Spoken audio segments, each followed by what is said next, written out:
Hello, everybody. My name is Ahmad Alhendawi, and I serve the United Nations and the world's youth as the UN Secretary General's Envoy in Youth. I'm pleased to address you at the 8th Annual Millennium Campus Conference. And did I say just the 8th? Yes, in fact, it's the 8th. And thanks to my friend Sam, who I'm very proud of his friendship and his hard work, and to all his collaborators for carrying this vision over 8 years and to 8 different places, cities, and with a growing network of committed people. I commend the Millennium Campus Network and recognize the tremendous value of this convening.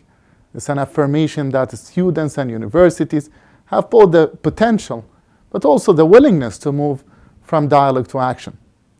This is especially important when it comes to the implementations of the boldest vision for sustainability the world has ever adopted, the Sustainable Development Goals. As you know, last September here at the United Nations, 193 member states adopted the 2030 Agenda for the Sustainable Development, and it comprised of 17 ambitious goals. This agenda, of course, seeks to end poverty, combat climate change, and fight injustice and inequalities at all fronts. The SDGs are part of this universal vision for people, planet, prosperity, peace, and achieving them will require the universal efforts and the engagement of over 1.8 billion youth. In fact, half of the world's population are 25 years of age, and will even have more young people in the lifespan of the next 15 years and the next Sustainable Development Goals. Yet, as you all know, young people are faced with multiple challenges. And one of these big challenges is that they are not always offered and recognized for their contributions in decision-making processes. But what you are doing this week, and what you have been doing, in fact, over the past 8 years, is to change this notion by engaging in people and showing them as leaders of today before they become even leaders of tomorrow.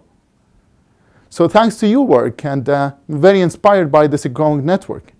As college and university students, you have a unique and powerful role to play in bringing the goals to life.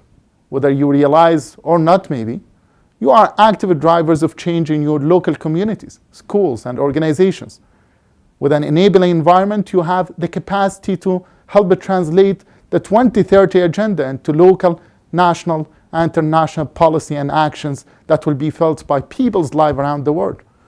Last year, you came to the United Nations, and we were very happy to see Sam and all the collaborators of the Millennium Network to come to the United Nations and make sure that this convening happens at the heart of the world's multilateral system, the United Nations headquarters.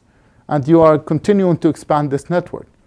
Because what we know for sure is the only way for achieving the Sustainable Development Goals and for reversing climate change, ending inequalities, and ensuring that gender equality is the norm and the practice going forward is by engaging the world's youth. It's the biggest opportunity we have today. The world today is troubled with so many conflicts, as you know, many burning fires around the world, and there are many challenges and attempts to build walls and the distances between people.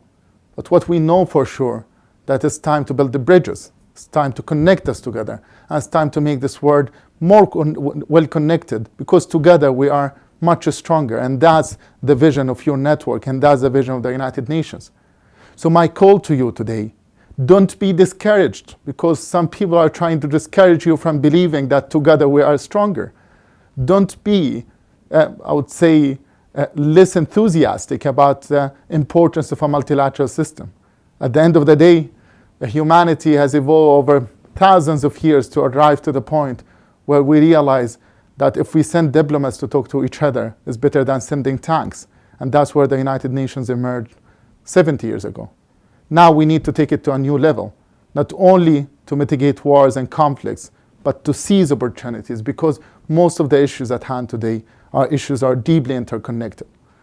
So I encourage you to continue pushing your boundaries in this space by being the leaders of today, not only the leaders of tomorrow. And you are already demonstrating that.